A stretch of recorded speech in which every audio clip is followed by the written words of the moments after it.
live. Hey guys, this is Wayne Fillmore, and I am here with my co-host Mike. Say hi, Mike. Hey everybody, how's it going? So today we are talking about the thinking theists and how atheists try and pretend as if they have a monopoly on logic and reason. Mike, what are your thoughts on this?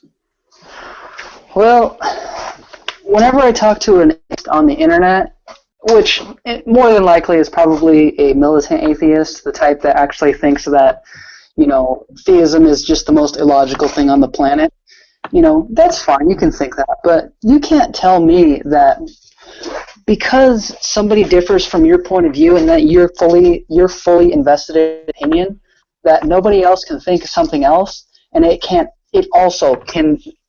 can't be irrational according to just some person who claims to think that they are the truth of the thinking world, like they are the actual precipice of the world. It makes no sense. It doesn't make sense to me. I don't agree with that. I don't agree if atheists are unique. I don't believe they're unique in thinking. You do know that they're not the first person to ever say, "Oh, there is no God."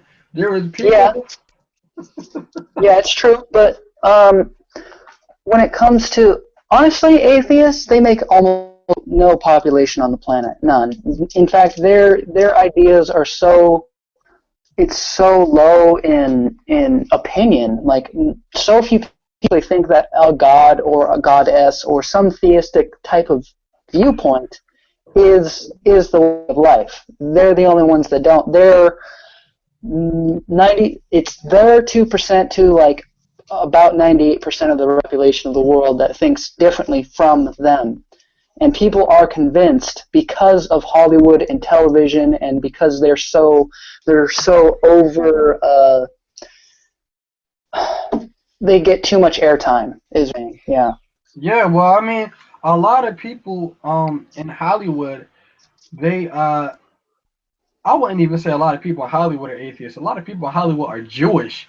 But the few comedies that we do see that are led by atheists, like Family Guy and The Big Bang Theory, and some of the comedies that are hot, they Yeah. have atheistic philosophies behind them, and they portray the main characters as intellectual.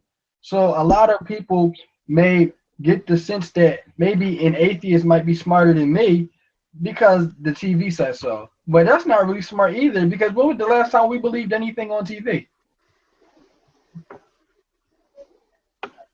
Oh, I thought that was a rhetorical question. Uh, um, I I don't really. I don't know how to say it. I mean, atheists are just an anomaly. They think that they are the center of the world and that their viewpoint is the winning viewpoint. Like they win because I don't know why. Honestly, I don't know why. If you don't look into statistics, if you don't like step outside of your box that you normally think in, yeah, you're gonna be convinced that atheists are running the world, but they're not. In fact, most of the science we have today is based upon theists. or even if it's not based on theists, it's based on a not just a creationist worldview, a biblical creation worldview. Get this right. The man who created the MRI scanner, which we still use today, was a biblical 6-day creationist. Yeah, Nikola Tesla, he actually discovered one of his inventions while reading Revelations of the Bible. Not to say that atheists can't be good scientists, not to say that atheists can't be smart, but they do Of not have a course they. not to, Yeah. Sorry, go ahead. I'm just saying they don't have a monopoly on reason and logic because their worldview is not logical. An atheist is a man who thinks that he himself is an accident. And really, let's put this into perspective right now. I just recently learned that China, they're far, far ahead of American atheism as far as any type of philosophy or thinking patterns in the way that they would live their life and the way that they would explain it to other people. I learned that born and raised in China as an atheist in that communist country, you were raised by the age of 7 to already be farther beyond the American atheists that we have in our modern society of America, USA. Wow. You know,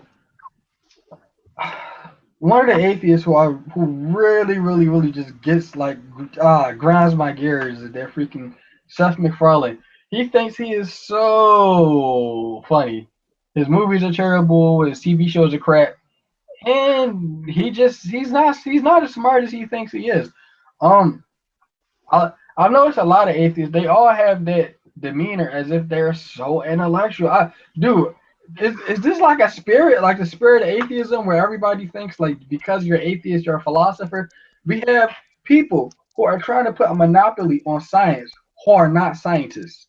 We have the pilgrim scientists who think that because they Google stuff at Starbucks, all of a sudden they got a PhD. You said to Starbucks. um, yeah, that. Man, there's a lot of thoughts that go through my head when I think about that. But yeah, no, really, you have this air about them that they believe, and they are convincing, they are successfully convincing other people that their way of life is the only possible logical explanation for the living world that we are in, which is not true at all, people. It's just not true. Oh man, let me find something that somebody who I'm good friends with. They made a picture of one of my points that I've been explaining to people for such a long time. You know, I've also noticed too that there are people who are in denial of everything except for their denial. They say they are skeptical of everything except their own skepticism. Yeah, that's very true. But with that being said, let me show you guys this meme that my friend made, because everybody is so convinced that atheism is the only way of life and blah blah blah. Well, this right here is just a meme. I think I showed this in my last video too. Atheists say that the whole world started from Big Bang and the Big Bang made time, space, and matter. The only thing is, the Big Bang says it created time, yet it was inside of time. That is one of the many logical fallacies wrong with the Big Bang. I mean, that's just the beginning. If you got something wrong with your beginning, creation myth. I mean, even Christianity doesn't have any logical fallacies in the beginning. Oh my gosh. Yeah, yeah, and I guarantee you, if an atheist watches this and he says, "Well, that's cosmological evolution. We're talking about biological." No, that's all kind of relative. Funny enough. They all correlate off of one another because they need the cosmological so they can have the biological. And if you can disprove the cosmological, then the biological never happened. Yeah, yeah. You just yeah. When using evolution, it's relative. In this case, we're talking about the cosmological one, not the biological one, not the chemical, not the other. Stellar, organic, yeah, macro, micro. Well, one of the other big things with the cosmological argument, and I will say this again live on air. I do not care who calls me crazy or stupid, whatever. I've also noticed too when Martin Lawrence a couple years back when the news said he supposedly snapped, he was waving a gun in Hollywood Boulevard, and the news had said, "Oh well, Martin Lawrence had a mental breakdown. He's just crazy." Instead of actually examining why he was waving a gun around and why he was repeatedly saying somebody is trying to kill me, one of the first things the news did was they dismissed his claim by calling him crazy. See, calling somebody crazy is dismissive. That's not actually analyzing evidence. That's just cherry picking through the evidence and making a presupposition for the evidence that you don't have. To call somebody crazy without looking at their evidence is actually opening up a gap for your argument. It's opening your argument with a gap. That's gap reasoning. So that's one of the reasons why. That's one of the reasons why you shouldn't use you're crazy all the time. That's gaps. But one of the dumbest things that cosmological evolution can't account for is the thing that it actually needs to drive off of. Everything in this universe has some type of color. Everything. And as a matter of fact, living organisms, uh, as human beings, they we're made up of colors. We have color uh, on our skin and in our our pigment and our melanin is made up of color. When we die, we start to lose color. Anything that is colorless represents death. How can the Big Bang, or how can cosmology, how can it account for the color spectrum? I'm going to show you guys a picture that a lot of I guess atheists, you'll see them teaching this in their universities, or I can't even say university anymore. Atheists do not go to universities; they go to temples.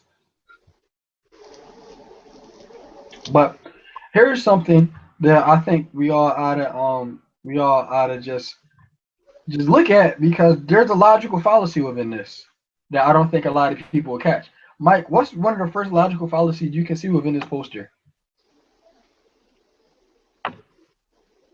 Big Bang.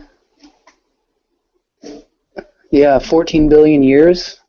That's a big fallacy. What's another fallacy that you see within this? Well, this entire stuff is nothing they can really observe. Like, okay, if you're talking about a cosmic microwave background from what, let's say 5 billion years ago, were you there? Did you actually see it? No? What? How do you come up with that? So let me get this right. They say, right, there was light after there was heat, right? They say, oh, there was heat, and then that gave birth to light, right? Well, wait. Light gives off heat, and you can have heat but not have light.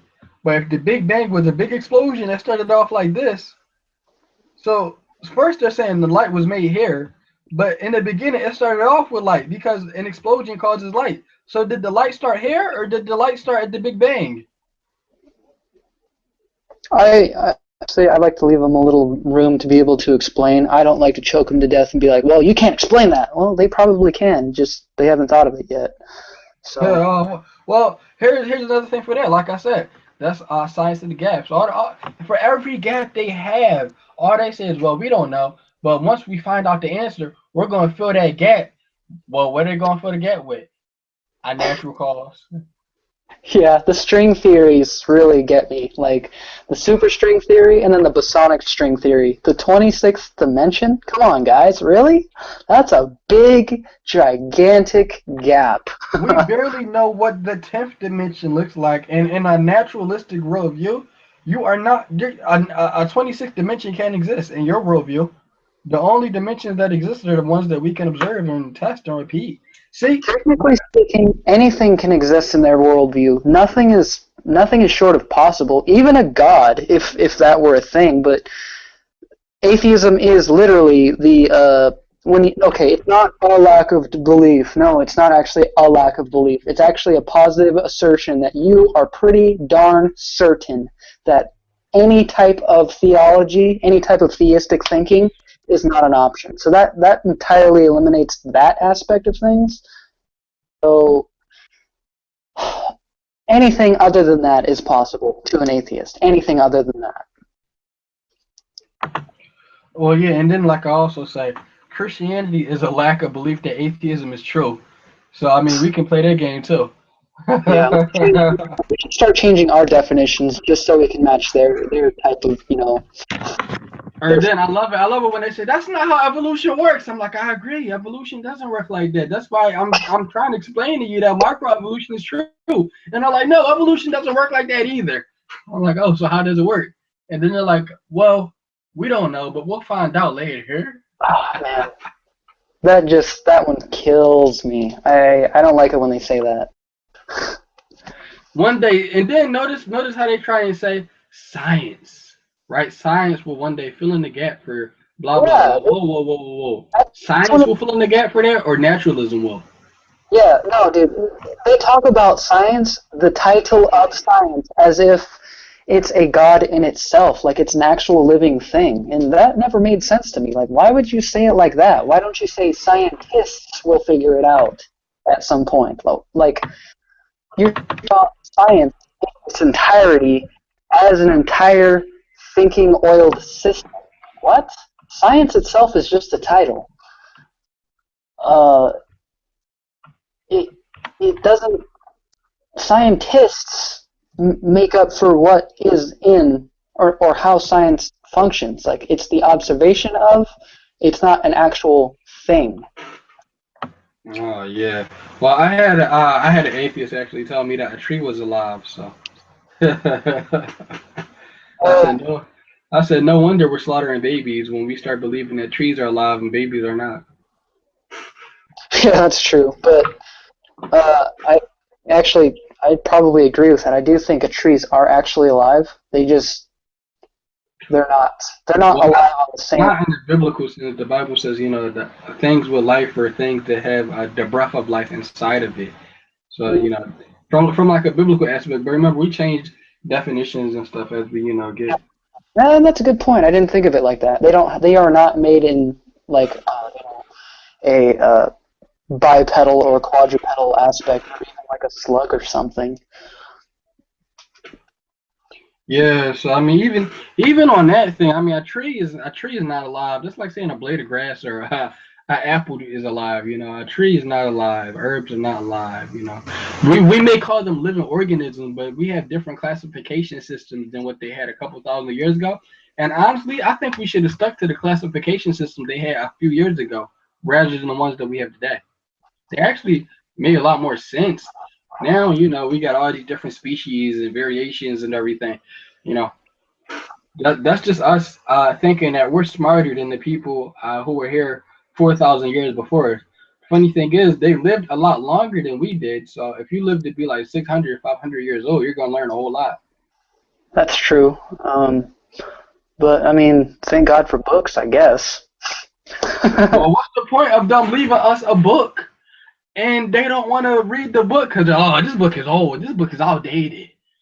Okay. Charles Darwin's book is 150 years old, and that's not old and outdated, supposedly. Oh, old. I actually had an atheist once tell me, "Well, why don't you go read the Descent of Man and tell me what you think?" And I just said, "I really need to read the Descent of Man to understand evolution." You really need to read The Descent of Man to know that man is descending. Like, dude, I don't need to read the book where the idea comes from to actually understand the idea. I can go anywhere and learn about evolution. Well, Charles Darwin didn't make up evolution. He was the one who popularized it. Yeah, no, I once that evolution, the idea, I wouldn't say the title, but the idea, precipice of evolution actually comes from the 2nd century BC, I think, and it came from an occultic background, and it was Oh popular. yeah, It was alchemy. popular by Charles Darwin because he was a Freemason, and his Yeah, grandfather. crazy, crazy, crazy. And a lot of people are just going and believing this. We have people who say they don't believe in the occult, and yet their beliefs come from the occult. Believe in the occult? Well, I mean, the occult is there. I mean, you cannot believe in it all you want. And even in my last video I did, I said, "Oh my gosh, these people are worshiping animals. Oh my gosh!" And like they really don't see it. They really don't see that they're worshiping animals, like the Bible says they are. Give me an example of what you mean, so our viewers understand. All right, well, give me a minute. I just talked about it in my last video. I'm pulling up one of my slides here, but in a way, atheists will worship anything but God. Anything else but God. It doesn't matter what or who it is, as long as it is not the King of Kings and Lord of Lords, they will worship it. Yeah, As a yeah. matter of fact, I think atheists are going. Well, not think. I know atheists are going to worship the Antichrist. Oh, you know they will, because he's going to be a smart guy. You know it. You think he's gonna be? You think he's gonna like, uh, quote unquote, disprove God once and for all? No, he's going to claim to be God. That too. But first, he's gonna have to disprove the God of the Bible. He's gonna say, "Oh, you can't believe in that God because look at what I did." Yeah, Or, well, or what could happen is he could say that the prophecies in the Bible are all about him. he will say that because he's going to claim to be Jesus. And actually, the Antichrist is probably going to want to wipe out the atheists because they're. I'm not advocating that idea whatsoever. I don't want to kill the atheists. I want to. I hope nobody else does, but Best believe the atheists want to kill you. if you're of a theistic background and you are trying to basically have the world exist for your belief structure, you're going to want to destroy anything that will not give credence to your belief. And atheism doesn't give credence to anything other than themselves. Yeah. Well, This is why universalism is attractive, because everybody's included. Absolutely everybody. Anyway, well, sorry. you know, even even with that being said, I don't think the Antichrist will kill all the atheists. I think the only people who are going to be getting murdered are going to be Christians. The atheists are going to be the ones killing the Christians too. Yeah, but then they're going to kill the atheists next. Kind of like they're going to do away with the military as soon as they're done with whatever the military needs to do entirely, you know? Oh yeah. Be Well, I like just saw the slide. Give me a it's moment, going to guys. be like the homosexuals and the people who cross-dress or something. That's actually just for the Muslims. It would be the Christians, and then the atheists, and then whatever else they would have in their mind. I'm not sure, but Christians are number one on their list. Oh yeah, you better believe it. Because Christians had the truth. The Bible's banned in like what, like 52 countries? They don't ban fairy tales. That's true.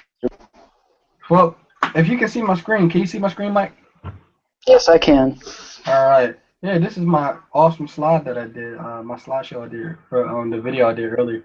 But uh, this is what the Bible has to say. The Bible says this in Romans 1:18. It says, "For the wrath of God is revealed from heaven against all ungodliness and unrighteousness of men, who suppress the truth in unrighteousness, because what may be known of God is manifest in them. For God has shown it to them.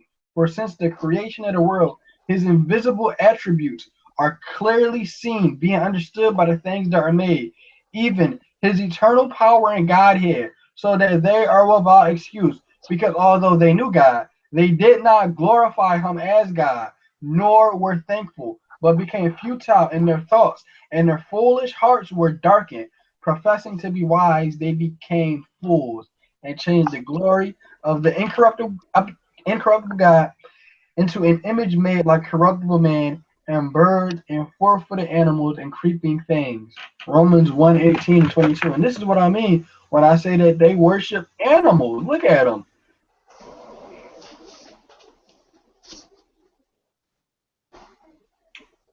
They will worship anything but God. And you see in the picture here, there's a picture of a fish turning into an amphibian, and turning into a lizard, turning into something else, turning into a monkey, and turning into a person. And this is what they really, really believe, even though nobody has ever seen this happen. Yeah, yeah. I remember when I used to be an atheist. That's actually something that I actually struggled with. Like, okay, if we're the same as every other living creature, then we need to treat every other living creature equally, don't we? And it would be kind of difficult because then you would try to treat, like, say you have a dog, and you try to treat the dog like a person, right? But a person and a completely different. A dog isn't as intelligent as a man or a woman.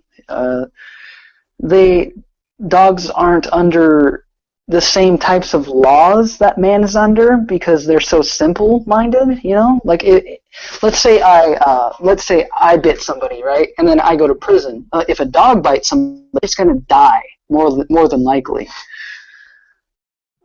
True. Yeah, yeah, I agree. And as a matter of fact, just for the last people who for the people who didn't see my last video, here are some quotes from some atheists. Dude, what do we always say? What do I always tell you? I say one of the main reasons why people reject God is because Of gaps? yeah, that too. But what else? I don't remember, honestly. Because they want to have sex. Oh yeah, that's right. I was just about to say that. Yeah, a lot of people reject God because they want to have sex. And guess what I found? An exact quote from a real atheist scientist. And he says this. He says, I suppose the reason why we leapt at the origin species was that the idea of God interfered with our sexual mores. Yep. Yep. And I'll be honest, guys. As an atheist, I remember I remember the idea of becoming a Christian. The thing that scared me the most was that I didn't want to give up my possibilities of being able to have sexual relations in any way or shape or manner of whatever way that I thought would be pleasing to me. But obviously, I eventually got over that and became a Christian. Yeah. As a matter of fact, we got another quote. And this guy says, evolution is unproved and unprovable. We believe it only because the only alternative is special creation, and that is unthinkable. Sir Arthur Okay. Keith. Yeah, but I give credit to the atheists themselves. I'm not going to say that one quote right there is going to just kind of lump them all together and they all believe that type of thinking. They're probably going to deny it. They might lie about it. They might do something. Some of them might not believe that at all entirely, like legitimately. Who knows? But Well, Romans 1:18 it says, "Who suppress the truth in unrighteousness." The Bible says they suppress the truth. Everybody knows that God exists, but some people are just better actors than others. yeah, I agree. I honestly, for as long as I've been battling atheists, you and I both. Oh man. Uh, it has thoroughly come to my attention that I honestly don't think atheists actually exist. And then the atheist who watches this is probably going to say, well, right now. Well, actually, no, you're not, because you know that God exists. You believe He's there, and this is why you're watching this video right now. You don't want to believe, but you can't get around it. There's nothing that will ever make you stop thinking it. Yeah, I told you I was talking to one of my neighbors, and we were talking for about like maybe 30 minutes to an hour and a half, something like that. And at the end of our conversation, I'm with my best friend, and he's with his brother, and he says, "You know what, Wayne? You're right. I want to live how I want to live, and that's why I'm an atheist." And he said, "But also that's why you're a Christian too, because you want to live how you want to live." And he said, "You know what? If marrying a woman is going to give any glory to God, I don't want to do it." Wasn't he? You said he was a homosexual, right? Yeah, homosexual atheist. Yeah, yeah. Yeah. But if he admits that, if he actually believes that God is real, but he just wants to rebel against Him, that actually doesn't make him an atheist. That makes him an antichrist. Yeah, that makes him a theist, just mad And at God. Yeah. I'm not saying that because I'm like trying to put a bad on him. That's what he is. That's your antichrist. That's Well, you know, before we end this broadcast, 'cause it's already been a good like 30 minutes into this. Um, for anybody who is watching, who actually is struggling to find evidence or proof that God exists, because even I, before I got into apologetics and studying the Bible more and just getting around a whole bunch of believers who know their stuff, I actually did doubt the existence of God myself. Everybody has doubt. Atheists have doubts, just like Christians have doubts. And I got doubts about the Bible because so many people were telling me it wasn't true. So if anybody is watching this broadcast right now and you're doubting that the Bible is not true, here are just some things to just strengthen you, just help you grow in your faith. If you are struggling with, with the existence of God, and if you're atheist, we ain't got nothing for you. We just gave you like 30 minutes of our lives talking about you. So if you're still an atheist, you want to be upset, you can always leave a nasty comment in the comment section, which I won't read. But for anybody who is out there wondering, is there proof for God? How do we know that the Bible is true? Um, One of the main reasons that we know the Bible is true isn't just because the Bible is true. I know a lot of people say, oh, the Bible is true because the Bible says so. Yeah, sure, that's nice. But we know the Bible is true because the history behind the Bible is true. We know that Genesis is true. We have so many observational evidences from the flood in Genesis to even from Genesis 1:1. Philosophically, we can put two and two together and we can say, oh my gosh, somebody who is outside of time, space, and matter had to have created time, space, and matter. It's just logical common sense.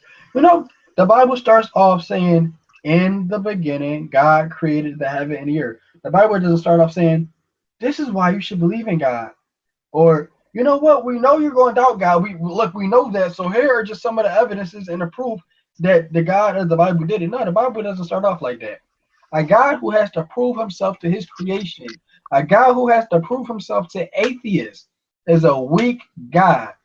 We are not supposed to go and put God on trial and make God show his evidence to us. We're one day going to die and stand before God, and we're going to have to give our evidence to God. See, what atheists like to do is they like to put God on trial. But in reality, the reason why we try and warn them and why we try to get this message out is because one day God is going to put them on trial, and they're going to have to answer for every lie and every evil deed and every time they suppress the truth. They're going to have to admit that to a God they say they don't believe in.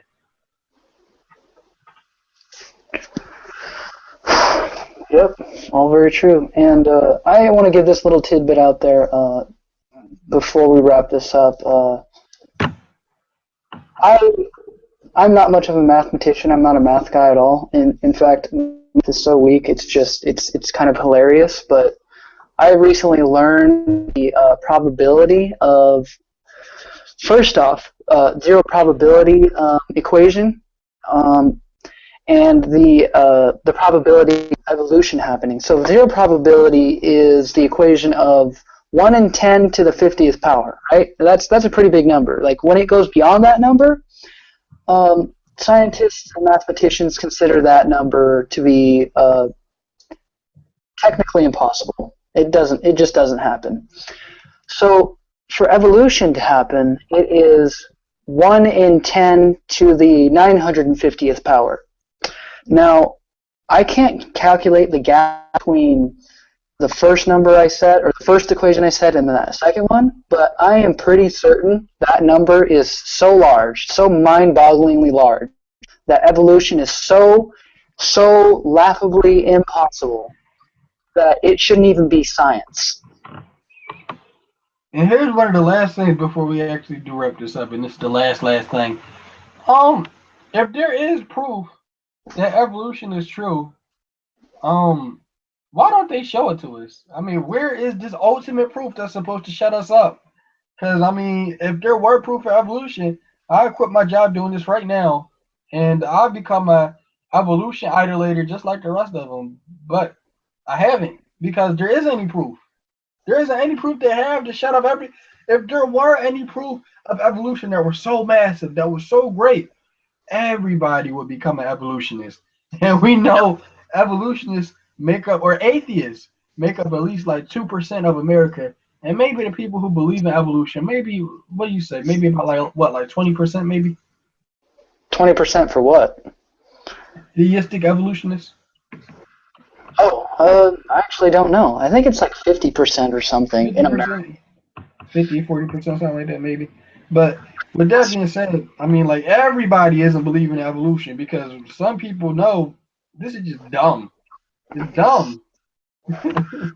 Yeah. But when I was a little kid, I knew it was dumb. I never no. what happened was I always believed in God, and what I tried to do was I tried to mix evolution in with my Christian faith, and I said, oh, maybe God made evolution, but as I got older and as I started studying apologetics, I was just like, holy crap, this is dumb. I used to have a tail. That's dumb. That's dumb. Oh, you had a tail and you lost it. That's proof of evolution. So dumb. Yeah. I don't have any stories quite like that, but yeah. But before we get on up out of here, I don't know if everybody can see this. Mike, can you see this on your screen right here? No? Yes, I can. All right, got you. All right, before we wrap this up and get on up out of here, for the people who are watching right now, maybe this is like a recorded version and you're watching this like 2 days later, don't forget to subscribe. Subscribe to our channel. Share our stuff. Get our videos out there. If you have anybody who you think would be, a good debater for us, or even somebody who would be a good commentator or anybody like that, you can send me an email at dr.fillmore@gmail.com. dr.philmore@gmail.com. I will be glad to debate anybody who is willing to debate. One of the persons who I really would want to debate is probably Jacqueline Glenn or Jacqueline Dickens or whatever her name is. Um. Also, who else would I want to debate? If you guys actually do decide to get this out to him. That guy TJ, the amazing atheist, whatever, the amazing dork. I would love to debate him. He's not that smart to me. He's just a jackass. Um. Also, support our channel. You can feel free to fund us and give us donations or whatever. All of your donations will go directly to this channel, so we can get better cameras. I need a better webcam, and so we can get better graphics and stuff like that. If you guys like the channel, share our stuff. Like I just said, subscribe, fund us. And with that being said, I hope you guys like this broadcast that we did. We need to start RSVPing when we're gonna have it. I think we're going to shoot for one broadcast once a week, every Wednesday with Kent, or maybe we might do like two. Maybe we'll do like one on Tuesday, one on Wednesday. We'll let you guys know. But Kent Hovind is officially on the broadcast every Wednesday at 12 o'clock p.m. We're gonna try and see if we can get the Vigilant Christian, Kent Hovind, and a few other people in, so we can all talk at the same time like we did last time. That's pretty awesome. And we'll let you guys know what we're about to do. With that being said, I think that is everything that we just want to get off our chest. Thank you for tuning in. And until next time, good luck and good night. Any last words, Mike? That's it. Blessings on everybody that watches this. All right. Amen. Talk to you later.